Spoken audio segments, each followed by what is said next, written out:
there's this thing that happens when you're scrolling and you see someone doing exactly what you want to be doing.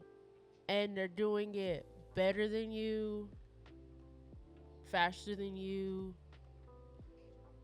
or they're younger than you and more ahead than you. And for like a split second, you feel inspired. And then after that, you just feel bad. I did notice it when it started. It wasn't like a specific moment.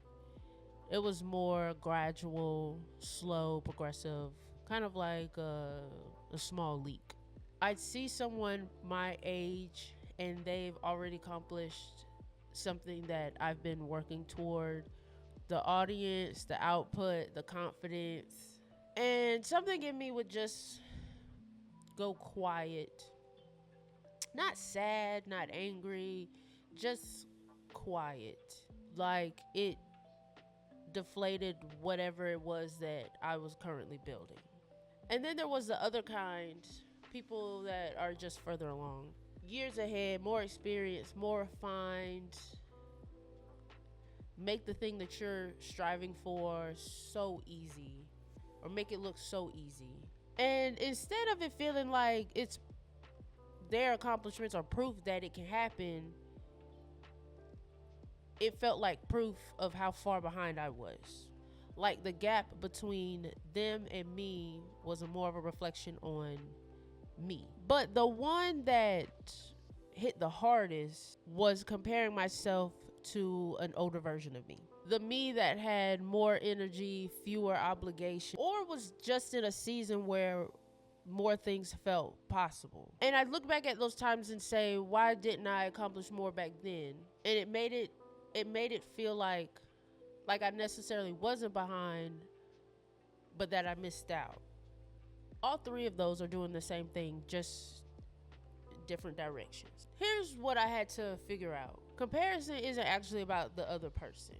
It never was. It's about what you're telling yourself about what their success means for yours. I kept telling myself that there was a fixed amount of things like confidence, success, creativity, and kind of like a pizza. Once for every slice that someone else has, that's one less slice for me. Now obviously that's not how it works, but sometimes that's how it felt. Now the other thing, and this was probably harder to sit with, was you're never comparing yourself equally. You're comparing their highlight reel to your behind the scenes, their finished product to your process, the public wins to your private doubts. Like this just not, it's not a fair fight. It's not realistic at all. And when I was comparing myself to a past version of me, that wasn't really fair either. That version of me didn't know what I know now, and she didn't have the clarity that I had to work for to get to this space in my life. And I was romanticizing a part of my, or romanticizing a season, and focusing on all the good parts and forgetting all about the hard parts of that season, and forgetting that version of me couldn't wait to get to this version of me. What started the shift wasn't necessarily me stopping the comparison, because I don't necessarily think that's something that you just turn off. I think that it's more of what you do with it. Instead of letting it mean something about me, I asked the question of, what is this showing me? Because sometimes comparison is just information. It's pointing to something that you want, and wanting something isn't a problem. It's giving you a starting point. The people that I was looking at wasn't my competition.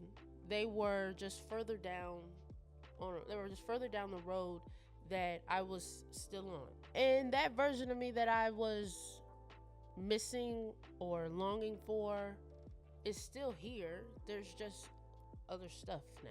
There's other stuff on top of it now. So, note to self: stop measuring your middle against someone else's end. You don't know what it costs for them to get there. You don't know what they're carrying. You only see what they want you to see. And stop grieving that person that you once were. That person got you here. And getting here wasn't an easy feat. You're not behind. You're just on your own timeline. And that's okay.